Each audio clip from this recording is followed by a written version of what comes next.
আওয়ামী লীগ নেতা তোফায়েল আহমেদ সম্পর্কে একটি অবাক করা তথ্য থাকবে এই ভিডিওর শেষে। আগে মূল টপিক জানা যাক।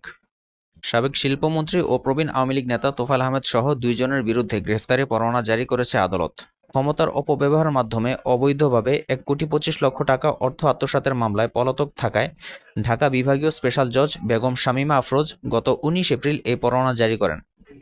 আজ 5 মে মামলাটি অভিযোগ গঠনের বিষয় শুনানির দিন ধার্য ছিল। এদিন তোফায়েল আহমেদের অসুস্থতার কথা আদালতকে জানান তার আইনজীবী খায়রউদ্দিন শিকদার।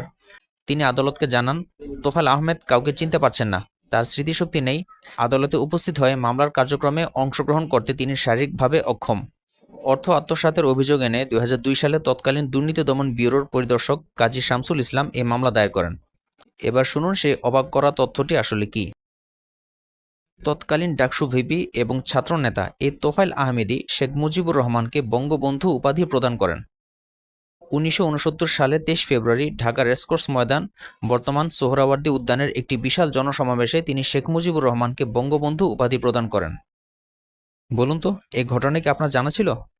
এমন আরও ইনফরমেটিভ কন্টেন্ট পেতে চ্যানেলটি সাবস্ক্রাইব করুন এবং পেজটি লাইক ও ফলো দিয়ে রাখুন।